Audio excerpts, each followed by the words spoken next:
para você entrar em contato conosco. Minha gente, eu tenho insistido muito que...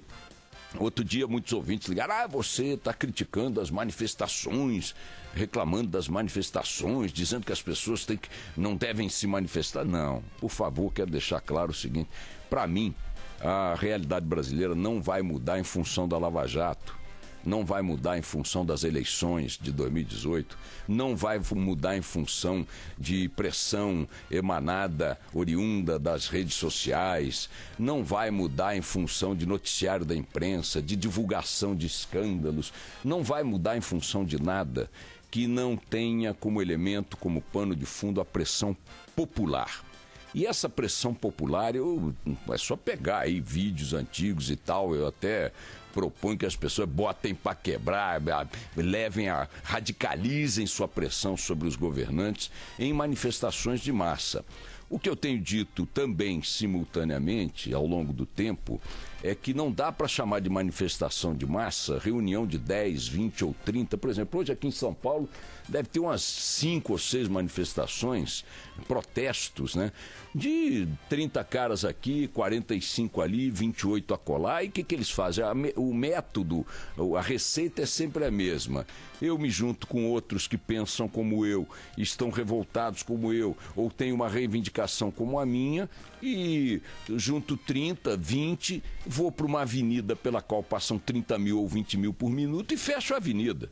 Botam uns pneus, botam uns pedaços de pau, pedaço de galho, façam as faixas a favor disso ou contra aquilo e bloqueiam uma avenida, um terminal de ônibus, ou então um sindicato que controla uma categoria, controla no sentido de impõe as regras do jogo, não é que lidera de fato não. Vai lá e proíbe também a saída de ônibus ou a circulação de trens ou coisas do gênero. É evidente, ou de metrô, é evidente que eu vou causar um baita de um transtorno, vou atingir a milhões de pessoas, mas eu não mobilizei milhões de pessoas. E esse tipo de manifestação é uma canalice imutável. Por mais justas que sejam os pleitos, por mais justos que sejam os pleitos colocados naquele ato. Não me importa se está se lutando pela defesa da vida infantil, ou pela salvação do planeta, ou contra o tupete do Trump, ou pela volta das ereções que desapareceram na nossa juventude.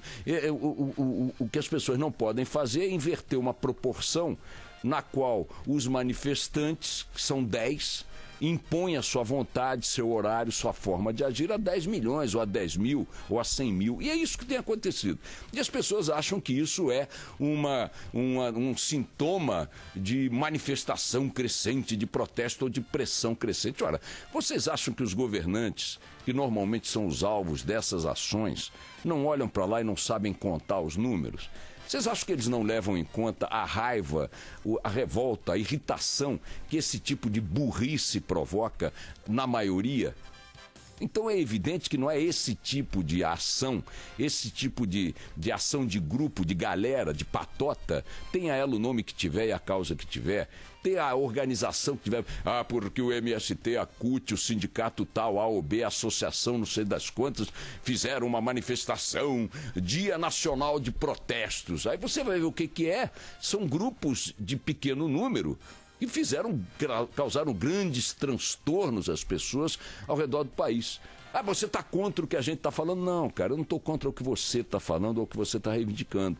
E muito menos contra a ideia de que as pessoas se mobilizem. Estou contra um método que cria a impressão de ter produzido um evento de massa, uma mobilização de massa, quando, na verdade, o que produziu foi uma imobilização de massa. E o governo, os governantes, os políticos, que já não são vulneráveis nem mesmo a pressões de maior expressão, né? Não sabem disso, estão olhando lá que são os mesmos caras de sempre, as mesmas boinas de sempre, as mesmas camisetas de sempre, as mesmas faixas de sempre e a mesma metodologia. Fechou.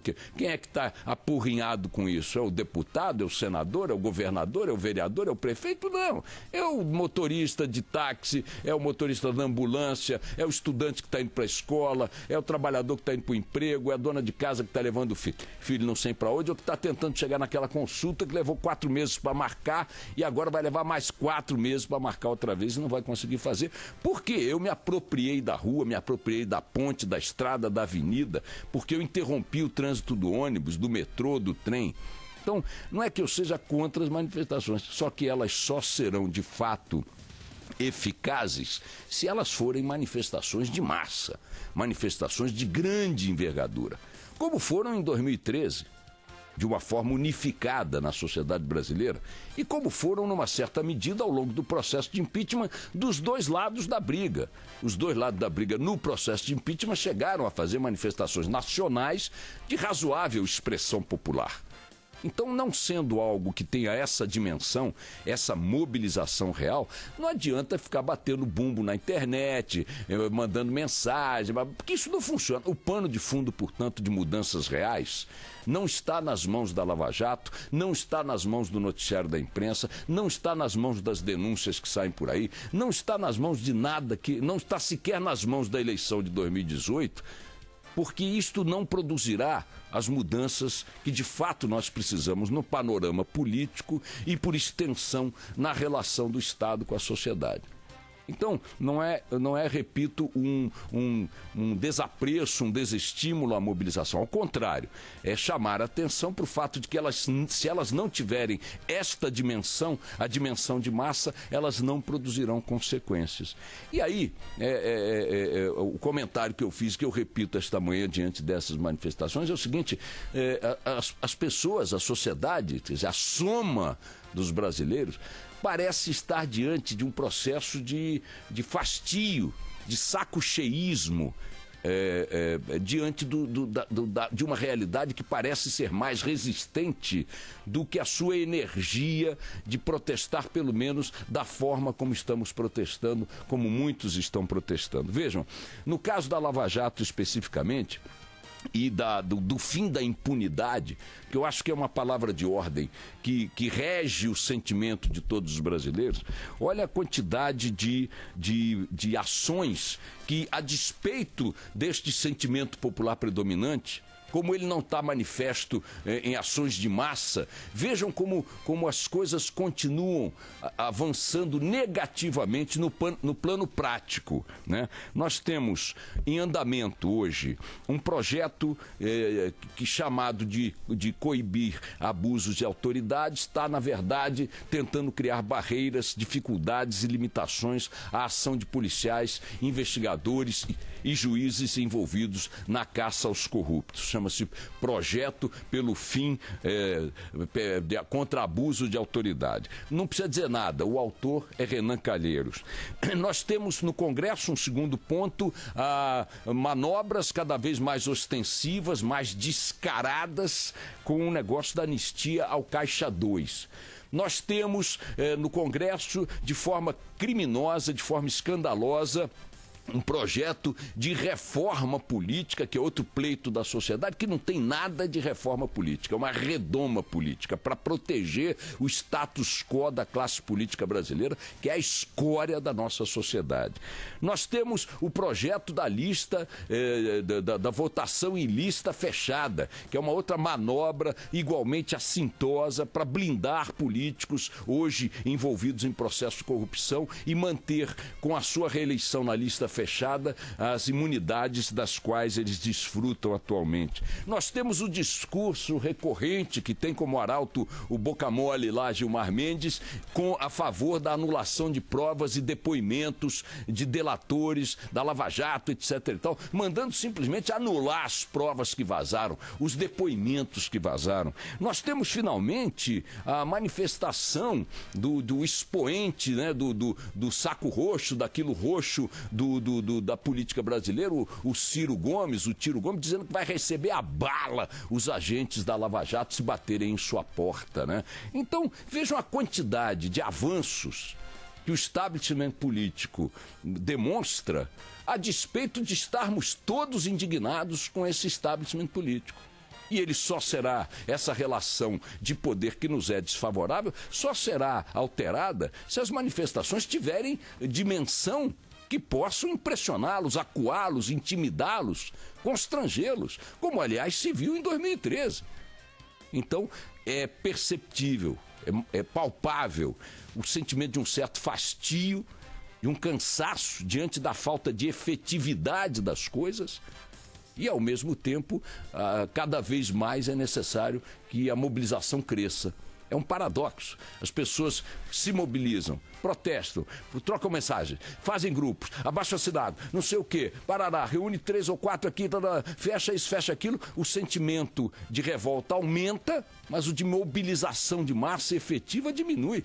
Porque as pessoas parecem não perceber relação direta entre a sua indignação e consequências na vida real, no jogo real do poder.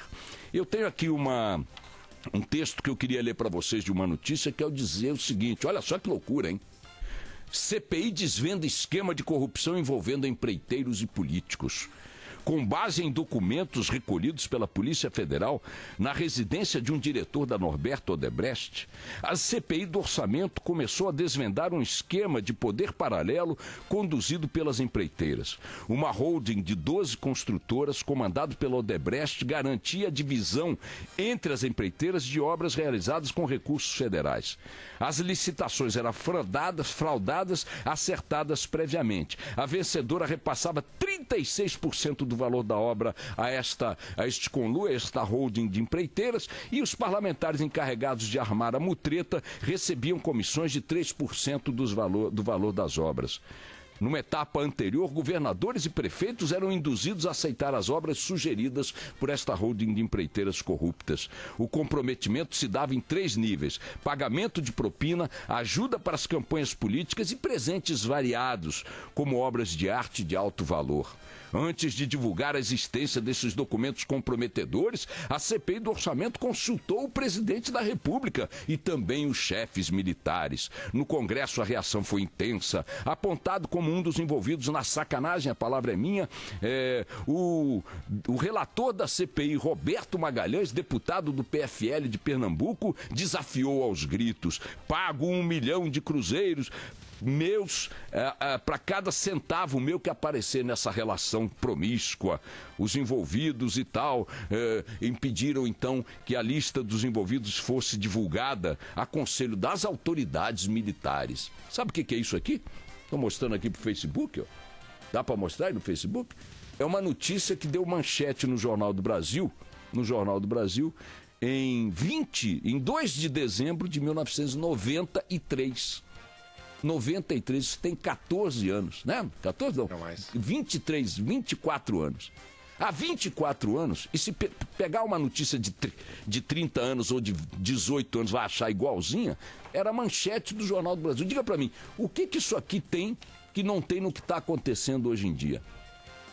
É exatamente essa não mudança, essa repetição da realidade, do cotidiano, do dia a dia, da bandalheira, da corrupção no Brasil, essa ausência de ruptura nessa história, que faz com que as pessoas comecem a sentir novamente uma impotência.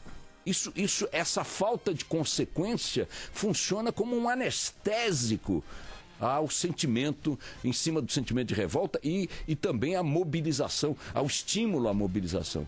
Mas enquanto esse sentimento de imobilidade aumenta por esta razão, tem que aumentar também a percepção de que, se não houver uma ação de massa contra isso que está aí, não vai mudar mesmo. Não vai mudar. Nós vamos passar por esse capítulo histórico que estamos vivendo agora, e daqui a 14 anos, quem estiver vivo, ou 24 anos, vai pegar uma manchete de hoje e ler no rádio com as mesmas consequências que eu estou acabando de narrar. Então, minha gente, olha, bunda na cadeira, computador, carta para deputado e tal, isso não resolve. E menos ainda resolve juntar 30 e fechar uma avenida. Ou junta todo mundo e vai pro pau, ou isso não vai mudar. Vamos nessa.